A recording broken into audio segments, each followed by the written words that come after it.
लग्नाच्या मंडपात पुढे काय घडणार? सायली आणि ऋषिकेशच्या आयुष्यात कोणतं नवीन वळण येणार? हे जाणून घ्यायचं असेल तर चॅनलला लगेच सबस्क्राईब करून ठेवा, जेणेकरून पुढचा भाग तुमच्याकडून मिस होणार नाही. मागील भागात आपण पाहिलं, सायली आणि ऋषिकेश तुषारच्या लग्नाच्या रिसेप्शनमध्ये एकमेकांना भेटतात.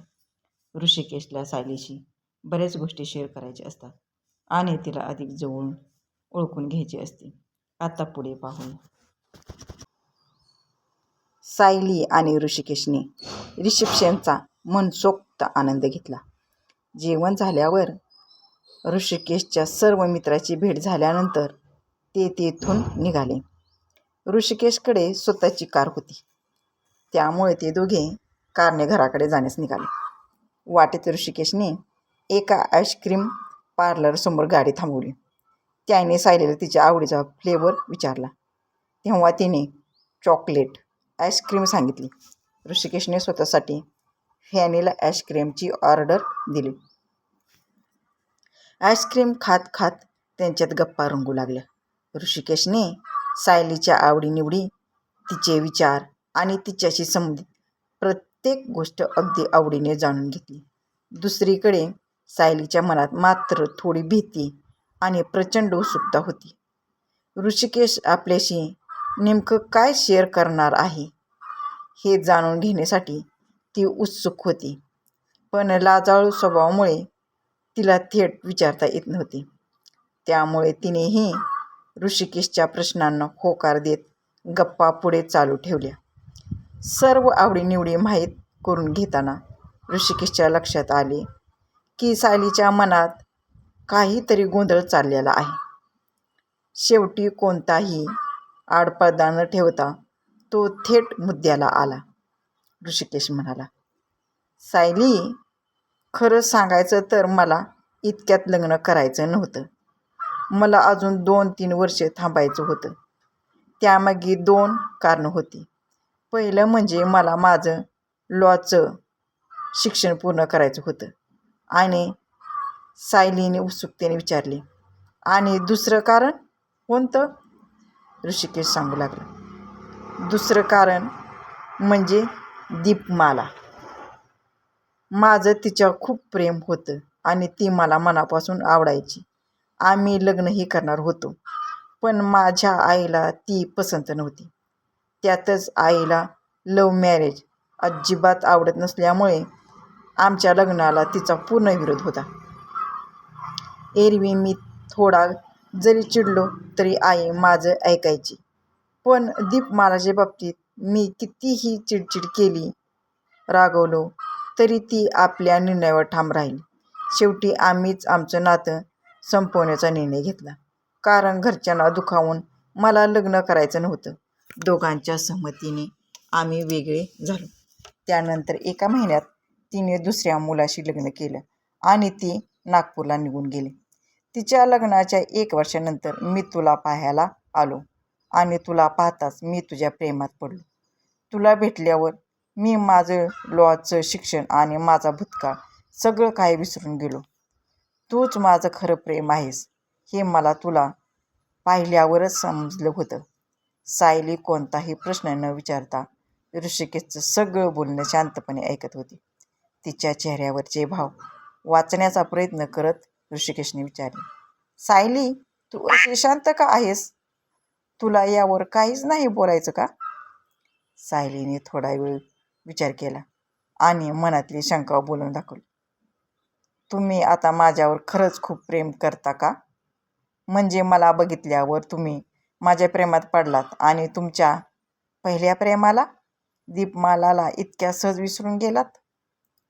मग उद्या चालून माझ्यापेक्षा दुसरी कोणी चांगली मुलगी दिसली तर तुम्ही मलाही असंच सहज विसरून जाल का?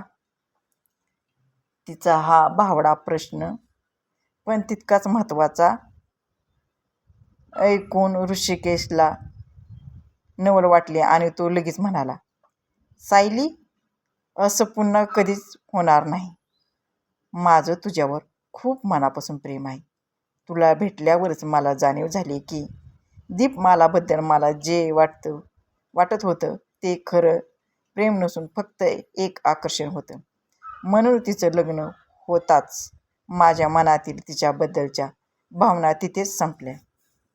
ऋषिकेशने सायलीच्या हातावर हळूच हात ठेवत पुढे सांगितले, पण तुझ्या बाबतीत तसं नाही. तुला प्रत्यक्ष न भेटता केवळ मेसेजवर बोलूनही दिवसेंदिवस तुझ्याबद्दलचं माझं प्रेम अधिकच वाढत गेले. करत राहिलो. सायली, तुझ्याबद्दल मला जे वाटतं ते तर फक्त आकर्षण नसते तर प्रेम नेमकं काय असतं याची मला कधी जाणीवच झाली नसती. म्हणूनच माझं पहिलं आणि शेवटचं खरं प्रेम फक्त आणि फक्त तूच आहेस. ऋषिकेशचे हे प्रामाणिक शब्द ऐकून सायलीला तिच्या मनातील सर्व प्रश्नाची उत्तरे मिळाली आणि ती मनातून खूप खुश झाली. तिचा आनंद पाहून ऋषिकेशने हसून विचारले, बरं, माझ्या आधी तुझ्या आयुष्यात कोणी होतं का? त्यावर सायलीने एका क्षणाचाही विचार न करता लगेच उत्तर दिले, नाही, अजिबात नाही. तुम्हाला पहिल्यांदा बघितल्यावर मनात जी भावना आली ना, तसं आजपर्यंत कोणाबद्दलच वाटलं नाही. हे शब्द तिच्या तोंडातून पटकन निघून गेले. खरे, पण आपण काय बोलून गेलो याची जाणीव होताच ती लाजली आणि तिने पटकन आपल्या तोंडावर हात ठेवला. ऋषिकेशने तिची मस्करी करायची ठरवले. तो खोडकरपणे म्हणाला, म्हणजे नेमकी कोणती फिलिंग आली मला बघून? जरा मलाही समजून सांग ना. त्याचे हे बोलणे ऐकून सायली आणखीनच लाजून चूर झाली. तिने लाजून आपली मान खाली घातली. पण ऋषिकेश मुद्दाम तिला तोच प्रश्न सारखा सारखा विचारून छळत होता. तिला इतकं लाजरी बुजरी बघून ऋषिकेशच्या काळजाचं पाणी पाणी झालं. तिच्या या गोड लाजाळू स्वभावावर तो अजूनच पिदा झाला. त्याला क्षणभर तिला मनापासून घट्ट मिठीत घ्यावंसं वाटलं. तेवढ्यात सायलीचे लक्ष कारमधील घड्याळाकडे गेले आणि ती दचकून ओरडली, अय्या, खूप उशीर झालाय, खूप रात्र झाली आहे. आता आपल्याला लगेच घरी निघायला हवं.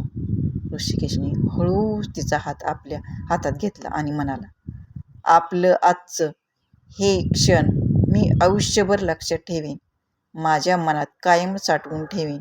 सायली लाजून खाली बघत म्हणाली, मी पण हे क्षण कायम लक्षात ठेवीन. त्यानंतर ते तेथून निघाले आणि सायलीच्या घरापाशी पोचले. सायली गाडीतून उतरून घराकडे जायला निघाली.